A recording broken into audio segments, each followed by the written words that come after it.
at Llangollen. And Llangollen has been delighted to welcome the world since 1947. Ac mae'r croeso'r un mor gynnes, and the welcome here at Llangollen is as warm as ever. I, for one, feel very proud to be, and very privileged also, to have been a very small part of this wonderful Eisteddfod. Felly, I'm sure you'd like to join me in saying, diolch yn fawr, Llangollen. Thank you very much, Llangollen.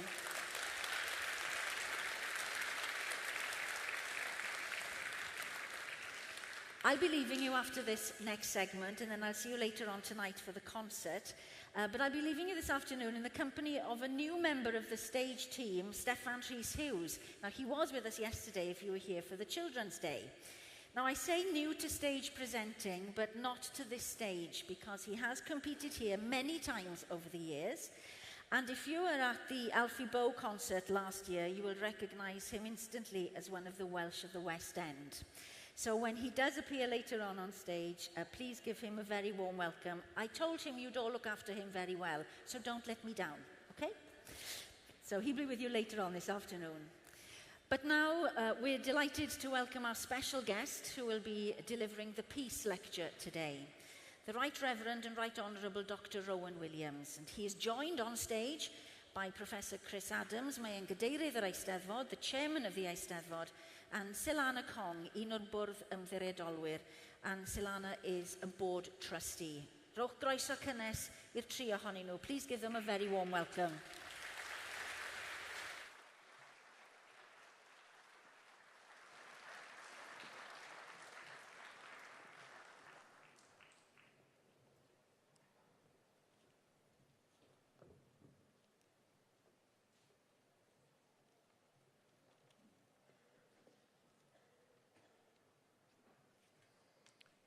So, good afternoon, ladies and gentlemen, friends, now and It's my proud duty this afternoon to introduce Dr. Rowan Williams, who will deliver to us the Peace Lecture from Academy Heddiw, of which he is the chair. It is, I believe, only the second such lecture, and here in Llangollen will be the only live presentation this year. The Eisteddfod is signally honoured in the Academy's choice of our festival as the venue for both its Peace Lecture and also for its Young Peacemaker Awards. Academy Heddiw is a young organisation, at least compared with the Eisteddfod. Formally established in 2020, though over a decade in the making. Dr. Williams became its chair in 2021. It is the only such institution in the 4 nations of the United Kingdom and is an alliance involving every university in Wales, the Learned Society of Wales, the Welsh Centre for International Affairs, and the Coleg Cymraeg Cenedlaethol, with the support of the Peace Movement in Wales, Race Council Wales, Urdd Gobaith Cymru, and the Office of the Future Generations Commissioner for Wales. It's pretty well connected. To this observer, intrigued observer, I have to say, it seems like an educational institute, a research institute, a network, a think tank, a lobbyist, and a publicist, all rolled into one. The list of achievements in the first 4 years is very impressive, and Academy Heddiw looks well set to become a force in shaping important policy decisions for the modern Wales, to help Wales become a better country. Our speaker today, Dr. Williams, will be best known to many of you for his decade of service as Archbishop of Canterbury, the 104th holder of that post. You may also be aware of his later long tenure as Master of Magdalen College, Cambridge, another role requiring high levels of political and diplomatic skill. What will undoubtedly have impressed you is his record of consistent endeavour as an academic and as an organisational leader to honestly and deeply address and make progress on difficult and troubling social and moral issues. for example, in the areas of equality and sexuality. He was also co-chair of the Independent Commission on the Constitutional Future of Wales, which reported just a few months ago. You will gather then that Dr. Williams is no stranger to the task of tackling some of the great challenges of our time. And I, for one, am looking forward immensely to hearing what he has to say to the Eisteddfod community on the subject of peace, which, as you all know, is close to our hearts. Dr. Williams.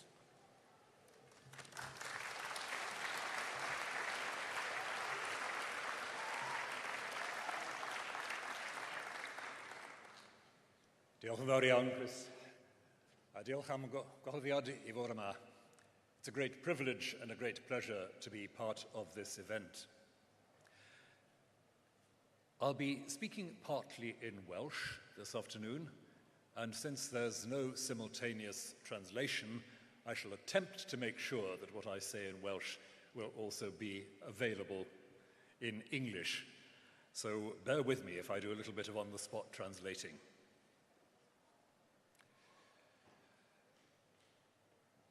Rydyn ni wedi bod yn dathlu blwyddyn diwethaf ac eleni canmlwyddiant eitha bwysig. Canmlwyddiant un o'r ddigwyddiadau mwyaf ardderchog mewn hanes gwleidyddol Deyrnas Unedig yn yr 20th ganrif. We've been celebrating in this last year one of the most important, but also one of the least known centenaries in the political history of the United Kingdom in the last century. In May 1923, the Welsh League of Nations Union assembled in Aberystwyth. Cadeirydd yr undeb flwyddyn hyn oedd Annie Hughes Griffiths, sy'n dod yn wreiddiol o Langeitho yng Ngheredigion. Graig weinidog Capel Presbyteroedd Gymraeg yn Charing Cross, Llundain. Benyw sy'n oes wedi ennill enw da trwy ei gwaith dros Brifysgol Cymru a'r Llyfrgell Genedlaethol. Ei gŵr cyntaf oedd Thomas Ellis, gwleidyddwr enwog ym Mhlaid Rhyddfrydol Gymraeg, sydd wedi marw yn 1899. Annie Hughes Griffiths was the chair of this meeting in Aberystwyth, a woman who already had a very considerable reputation in Wales because of her work with the university, the National Library, and her first husband had been a very prominent Welsh Liberal politician. Her second husband was the minister of the Welsh Presbyterian Chapel in Charing Cross in London. Yn ystod y gynulleidfa yn Aberystwyth, derbynwyd cynnig gan Rose Davies o Aberdâr yn awgrymu anfon apel o ran Merched Cymru I ferched yr Unol Daleithiau. Apel sy'n galw ar Lywodraeth yr Unol Daleithiau I ymuno ar cynghrair cenhedloedd, a hefyd I weithio ynghyd tua rhyw fath o lys rhyngwladol, gweithio tua gyfyngiadau effeithiol ar ddiwydiant arfau a masnach drygiau, a chreu ymddiffiniadau newydd yn erbyn beth rydyn ni nawr yn galw people trafficking. This meeting in Aberystwyth accepted and voted in favour of a motion from Rose Davies from Aberdare, which proposed an appeal from the women of Wales to the women of the United States of America, an appeal calling on the Congress of the United States to join the League of Nations Union and also to work together towards some kind of international court, to work together for effective restraints on the arms trade and the drugs trade, and also to create new protections against what we now call people trafficking, a proposal well in advance of its time in all kinds of ways. The Assembly in Aberystwyth voted in favour of Rose Davies's motion, and so the process began of making this vision a reality. A committee was created with members coming from every region of Wales, and a campaign was initiated to raise funds to support this work and to guarantee some kind of remuneration, especially for the women who were leading this movement. Door-to-door collections were organised, and there was a great deal of publicity in the press.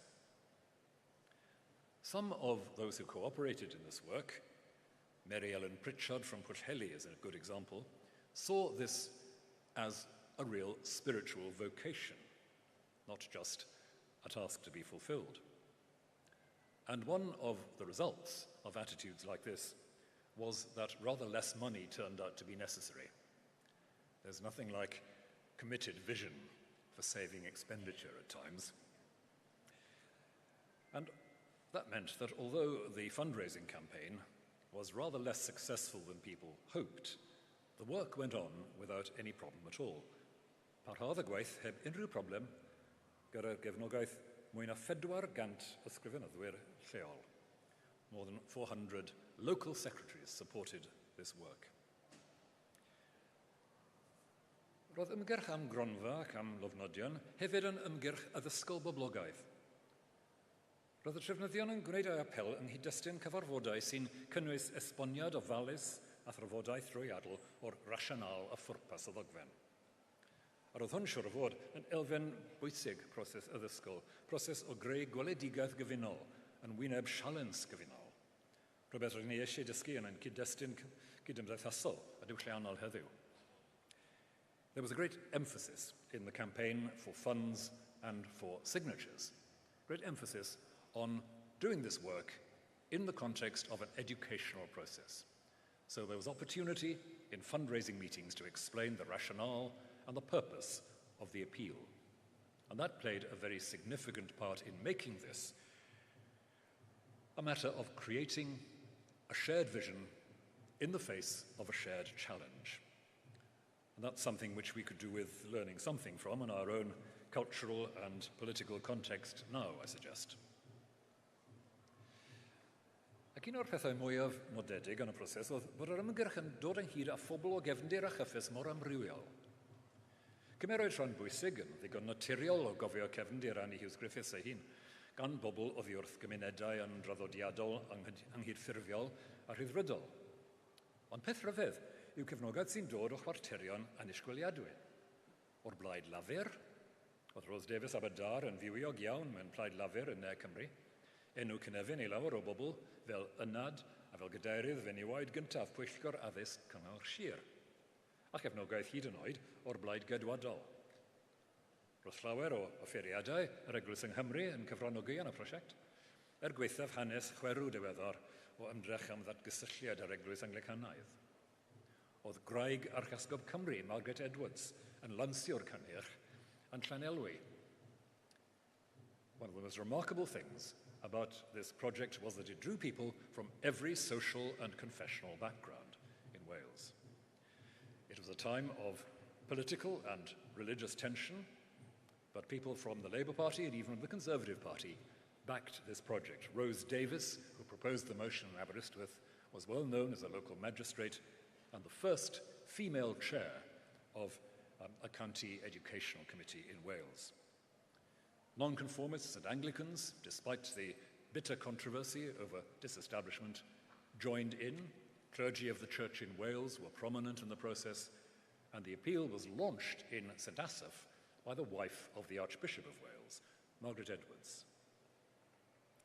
Among those who supported the appeal, there were many who'd been pacifists during the course of the Great War, but also many who'd supported the war effort. There were, of course, very many people who had lost family members in the Great War, and that had changed attitudes towards conflict a great deal. And although the majority of those involved, among the organisers and the signatories, seemed to have been bilingual, there were many English speakers from the border counties especially who supported this movement. The supporters came from every social and economic group. Catherine Stevens, who's written a really excellent and authoritative article on this history, has said that the appeal was a kind of symbol of a cooperative spirit ready to overcome the social divisions of the period. So by January 1924, something like 390,000 signatures had been collected throughout Wales. The history that follows, the history of taking the document itself to the United States, Annie Griffiths and a group of her collaborators went in January and February 1924.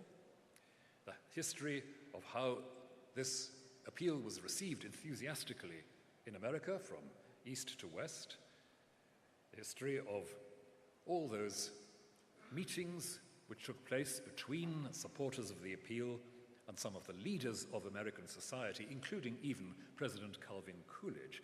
This is a really extraordinary history which would deserve an entire lecture to itself. And once again, I want to note a brilliant article on this question, on the reception of the appeal in America by Meg Ellis and Rhiannon Williams in the book that was produced last year on this history. Ond pwynt pwysicaf felly yw'r dylanwad yr apel yn America. Nid yw'n syndod mawr nad oedd Congres yr Unol Daleithiau yn cytuno ar apel yr unwaith. Nid modd arferol cyrff llywodraethol yw hwn. Ond fel mae Ellis Barker wedi dangos, oedd yr apel yn elfen arwyddocol yng nghyd-destun mudiadau amrywiol yn yr Unol Daleithiau.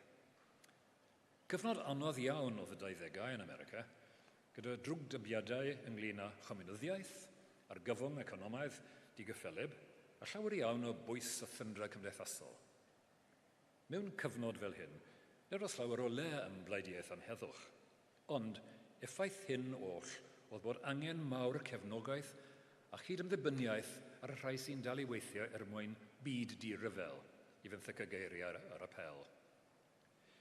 It wasn't an easy time in the United States of America. It's no surprise that the Congress of the United States didn't vote overnight in favor of this appeal.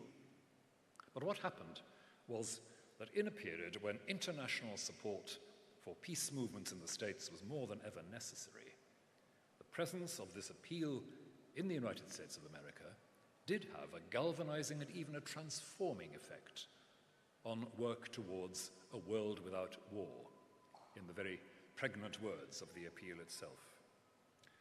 Mae tystiolaeth gennym am bwysigrwydd golygfa rhyngwladol i'r rhai sy'n gweithio yn America yn ystod y gyfnod hwn. Gweithaf y pwysau sy'n dod o rai chwarterion ceidwadol ac isolationist yn America, fe barhaodd yn ymgyrch dros heddwch a chyfraith rhyngwladol effeithiol dros ddegawdau. Yn y flynyddau hyn, roedd y National Committee for the Cause and Cure of War yng nghyswllt agos a rheolaidd ar mudiad yng Nghymru. Ac roedd y National Committee hwn yn un o'r grwpiau mwyaf ddylanwadol gan lobio dros gytuneb Celog Briond yn 1928. Gytundeb sy'n cefnogi deddfwriaeth rhyngwladol I wahardd ryfel. We've plenty of evidence that in the period following the presentation of the appeal in the United States, the National Committee for the Cause and Cure of War, one of the major American peace lobbies, was much encouraged by the events of 1923-24 and kept in regular touch with the movement in Wales. It was this National Committee for the Cause and Cure of War, once again galvanized and led by women in the United States, that played a key role in lobbying for the Kellogg-Briand Agreement in 1928, a treaty which supported the international limitations on military development, rearmament, and so forth. In other words, the appeal was more than just an idealistic or utopian venture. Many of those who supported the appeal in the 20s, both in Wales and in America, were active supporters in the efforts in the 40s towards the establishment of the United Nations as we know it, and departments of the United Nations like UNESCO. According to Eilis Barker in her account of this afterlife of the appeal, it provided a focus of great importance for disarmament movements and membership of an international court during that period. And in America, that surge in support was no small thing, if we bear in mind, says Alice Barker, the general opposition which prevailed in America towards any kind of international agreement or international cooperation. And I think it's fair to say that that's not just a historic problem for the United States, but let's not go there just now. So, coming up to date, in 2014, the text of this appeal, lodged in the Temple of Peace and Health in Cardiff, was rediscovered, complete with its original, rather beautiful and elaborate leather binding. And in the years since 2014, we've seen a whole range of new campaigns and new initiatives developing around this. The campaign to have the document and the signatures, and of course the chest in which they were housed, a very handsome purpose-made oak chest, to have all this brought back to Wales. The project to prepare a digital version of the whole text and of the signatures. The project of identifying the signatories of the appeal and giving a more complete account of the history and background of the women who led the movement in 1923 and 24. A group with the wonderful name of Heddwch Nain or Heddwch Mam Gi, Grandma's Peace Project, as it were, was founded to pursue research on the history and the legacy of the appeal. The Cymdeithas y Cymod, the Fellowship of Reconciliation, gave some financial support to further research, especially the research of Laureate Ivor, and that's created a much more adequate profile of the original project. I've already mentioned more than once the book, Yr Appel, The Appeal, which contains some of the wonderfully illuminating and quite surprising essays on the detail of this history. And there's plenty of room for new, fresh, and fruitful aspects of research around the events of that era. And this book also celebrates the success of the campaign to bring the document back to Wales. Felly fydd hwn yn dathlu llwyddiant yr ymgyrch dros ddychweliad y ddogfen i Gymru. The document, complete with its oaken chest, returned in 1923 with the signatures, several miles worth of paper. Those nearly 400,000 signatures. Plenty of work still for researchers, plenty of new work to be done on the background, on the convictions of the signatories, the relations between this movement and other projects across the world, and the roots of the appeal, and some of the discussions in the 19th century and some of the peace movements of that era, notably the legacy of the great Henry Richards, and also the relation of some of these characters and some of the language of the appeal to work and advocacy that had gone on during the period of the First World War.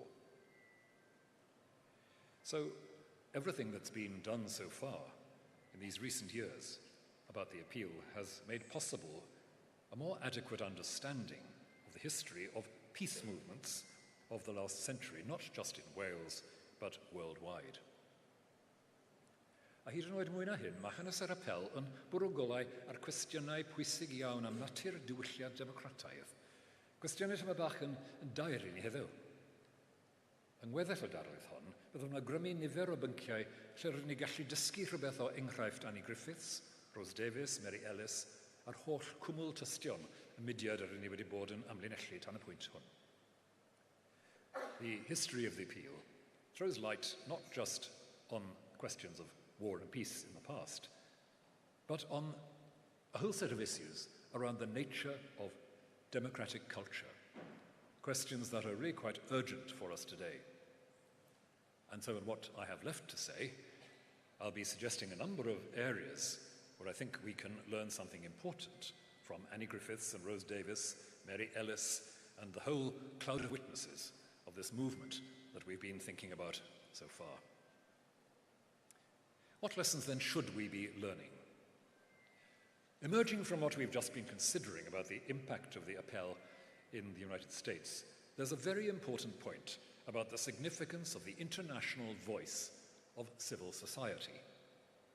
It's easy to score cheap points. I can think of at least one English journalist who did just this in a dismissive commentary on the centenary. I won't name him. Easy to score cheap points by noting that the United States Congress didn't, in fact, vote to join the League of Nations in response to the petition. but that implies a very simplistic view of how democracies work. Large-scale petitions seldom, if ever, force major shifts in international policy overnight. But what they do is gradually to widen what is regarded as normal in political argument in a society. We've seen how the American women's peace movement was galvanized by the events of 1924 to step up its campaigning. We've seen how the Kellogg-Briand Treaty of 1928 fits into that story. Some politicians, I think here of Gordon Brown as a good example, have spoken of the need for civil society activists to give permission to political leaders to push the envelope a little, and not to be constrained by nothing more than timid electoral calculations. Democratic government is neither a non-stop referendum on what happens to be popular at a single moment, nor a simple playing back to the electorate of what politicians imagine to be their preferences. There is something called political leadership, which, although it's a little bit elusive these days, no comment at all on the forthcoming events of this week, of course, it's a matter of changing a discourse, changing a climate, helping people see what is possible beyond what they thought. It involves a complex to and fro between government and people, government trying to take the temperature of a community, working out the direction of travel in the feelings and convictions of a population over a period. I think back to the Jubilee 2000 campaign about international debt and more recent campaigns about tax justice as examples of how a broad swathe of civil society activism helped to change the assumptions of large numbers of voters and so encouraged governments towards legislative changes that were modest but not negligible. Reinforced by international support, actions taken in solidarity in diverse contexts, this will be even more effective. Tax justice campaigning has shown this. But there's a range of developments, for example, to do with health-related legislation, the smoking ban, the labelling of foods to identify assorted health risks, and similar issues that show how, in a relatively short time, the default setting of politics can be shifted by concentrated, intelligent civil society campaigning. Things become thinkable. And above all, in our present context, the various campaigns that in one way or another sustain pressure on the use of or investment in fossil fuels have demonstrated that informed activism from civil society can indeed change the popular assessment of what's thinkable. I want to move on to a second point, though. Civil society activism doesn't happen in a vacuum. It's not enough to create single, focused, issue-based campaigns by appealing to the public at large. There needs to be an ongoing structure of mutual engagement and commitment, what we could call a thick texture of social interaction that helps people win each other's trust and so enables robust and demanding argument. The research so far carried out on the process of gathering signatures in that short and intensive period over the winter of 1923 and 24 makes it very clear that the densely woven texture of Welsh community life at this time, in both rural and urban settings, was of crucial importance in at least two ways. There was a pool of experienced volunteers whose energies could be harnessed for secretarial support, organizing meetings, and door-to-door canvassing for signatures. But also, this canvassing worked because of a general expectation of people being challenged to join in ambitious projects of social collaboration. We've noted in passing how significant the religious communities of Wales were in the campaign, and how, very remarkably, Anglicans and nonconformists were able to suspend hostilities. But there's also the role of local temperance societies, which has been highlighted in the research, as well as the networks, especially of newly qualified female school teachers in Wales, who are beginning to mobilize for better conditions and more security through the newly formed National Union of Teachers. Given the focus of the petition, It's not surprising that involvement with the movement for women's voting rights is a recurrent detail in the background of many campaigners. And finally, there were all those who'd been active in local campaigns for war memorials of different kinds, not least those who'd been bereaved by the conflict. And it's pretty clear that the appel was seen by some as something like an alternative or supplementary memorial, another way of doing justice to those they had lost. So in the broadest sense, community organization had proved essential for a project like the 1924 appeal. And this takes me to a further point. If democracy is going to function effectively and critically, it needs an educated public. But the education that matters is not simply what is communicated in a statutory school system. It requires practical involvement in cooperation and decision-making at local levels, the kind of experience that was provided by the voluntary networks that facilitated the campaign of 1923-1924.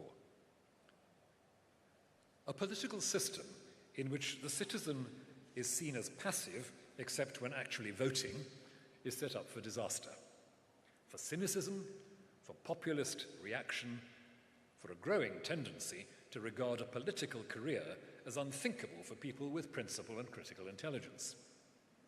Once again, far be it from me to comment on anything happening tomorrow. If these things sound uncomfortably familiar at the moment, we should be looking not only at the dysfunctionality of our electoral system, or of Westminster as it has become, we should be looking at the impoverishment of local democratic culture, the world of volunteering and community organization, where people educate one another in democratic creativity. The organizers and signatories of the petition came from a society that, with all its undeniable inequalities and repressions, still fostered a significant number of institutions in which this kind of education was normal. Wales, with its powerful Christian and cooperative traditions, not least its strong 19th century commitment to wider access to school and university education, was very well placed to develop an initiative like the appel. Now, it's easy to romanticize the period and to exaggerate the extent of deliberate community and political engagement. Welsh moral exceptionalism is familiar enough in our cultural history, and it's not always a healthy factor. But the figures speak for themselves. In 1923, the total population of Wales was around 2.5 million. If a little less than 500,000 women signed the appel, that accounts for an impressive proportion of the whole nation. And as we've noted, the social composition of the signatories was undoubtedly very diverse. The article I mentioned by Catherine Stevens details one woman, Catherine Pugh, described in the 1891 census as a stocking knitter, a secure but very low status job, who was not only a local organizer for the petition, but already had a record as a very vocal public advocate for women's suffrage.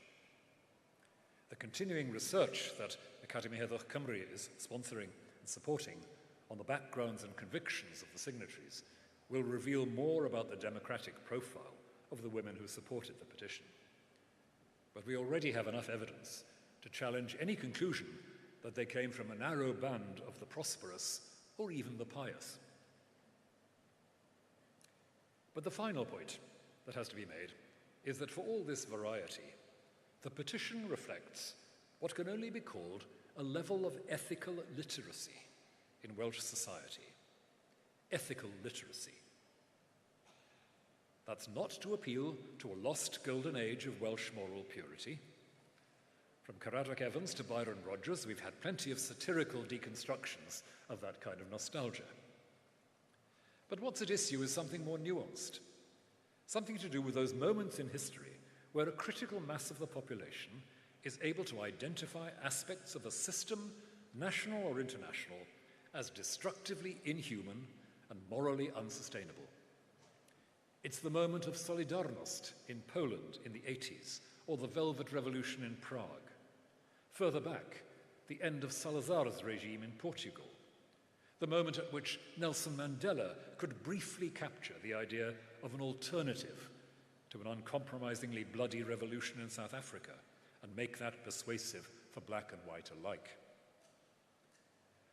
All of these examples have been followed by a return to routine politics, to compromise and failure and even corruption. But the important thing is that at certain points, some person or group is able to do two things: to identify a radical alternative vision of society and to persuade ordinary citizens that it's not impossible and that their individual collaboration can be part of a cumulative change of the political weather. The Appel of 1924 was not the only initiative in the UK of the 1920s that sought to build on the sense of tragic moral failure before and during the Great War. The whole of the League of Nations movement, which had nurtured the Appel itself, reflects this mentality, and later developments, like the Peace Pledge Union in the 30s, built on the same foundations. But this particular venture, with its concentration on women's political agency, with its deep roots in what I've called the Christian and cooperative vision, with its sustained efforts to reach and involve people across divides that were taken for granted, is certainly distinctive enough to deserve celebration. I've been suggesting here that aspects of this campaign can at the very least help us focus on some questions about what it takes to sustain a genuinely intelligent and participatory democracy.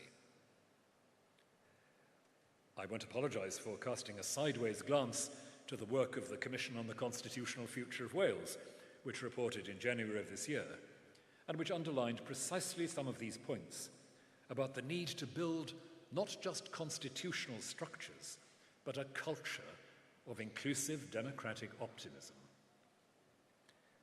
There's not much at the moment in our public life in Wales or in the UK as a whole to encourage us to think that our political systems are all that heavily invested in developing this. But the legacy of Annie Hughes Griffiths and her co-workers suggests that we should never underestimate the possibility of a renaissance in what I've called ethical literacy. But for that to happen, we also need to work with passionate commitment to strengthen and make the best use of what is left to us of the institutions that nourish this perspective. In faith communities, in educational institutions, in local organising and campaigning. Mae'r dyfodol yn llawn gobaith, said the petition. The future is big with hope. That is such a counterintuitive statement for most of us these days. But we need to look hard at the choices we can still make, the connections we can still create and celebrate.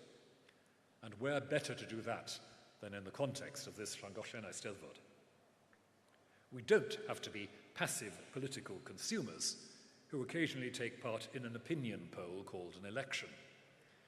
We can shape the imagination of our society. That is what the petition of 1924 did, and it's a legacy supremely worth preserving. Diolch yn fawr iawn.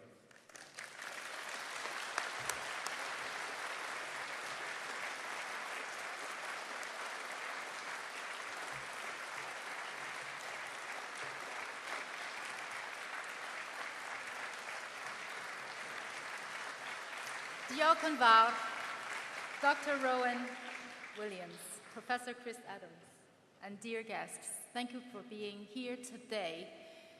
In the Peace Lecture, we learned about coming together as a people of peace, reconciliation, a community, institutions, individuals, men, women, faiths. And we learned so much today, how to be together. The Llangollen International Musical Eisteddfod stands on the shoulders of giants like the Academy Heddwch, who brought the Welsh Women Peace Centenary Project into Llangollen since 2023. And this year, they had around different parts of Llangollen, exhibitions at the Dory Gallery, ceremony in the Llangollen Museum, and today, our peace lecture. Thank you very much for the hard work the Academy Heddwch has been building peace upon peace in nations upon nations. The first time I heard of the Academy Heddwch was from a long-term volunteer of the Llangollen Eisteddfod, who said that she has never missed an Eisteddfod. But this year, sadly, she could not come because today she's in the hospital going through preparation for her invasive cancer treatment. However, she can still be with us through a piece of poetry, which I want to read to you.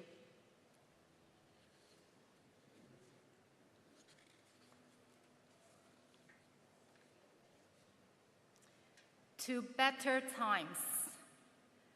Come dance with me. Come sing with me. Retrace our steps back to a time when sound and music were one with nature. To spring new from the womb as a baby seeks only love and nourishment. To a time of no preconceptions, no judgment, no malice. Our world cries out, return to clean hands, to a clear conscience and frankness. Llangollen, you hold a key, a special place of harmony and forgiveness, a womb where our mountains protects us, our river refreshes and sustains us, and care is our lifeblood. Come back. Return to the womb to start afresh. Peace and reconciliation is here for all who hear the old innate call of a kind and forgiving world. We will celebrate with music, with dance, and with peace, with joy and friendship. Our quarrels, our wars, manipulated by those who pull the strings, forgotten.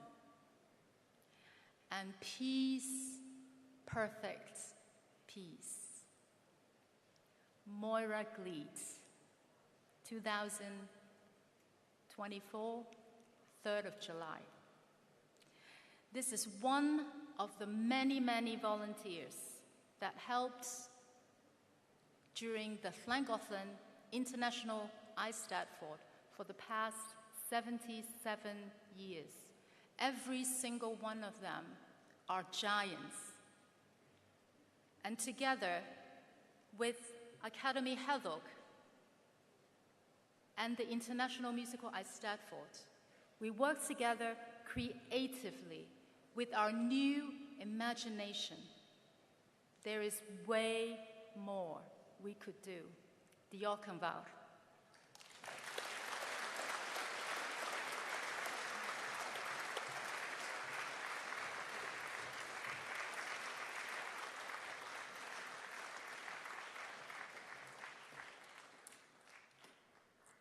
Thank you all for your attention.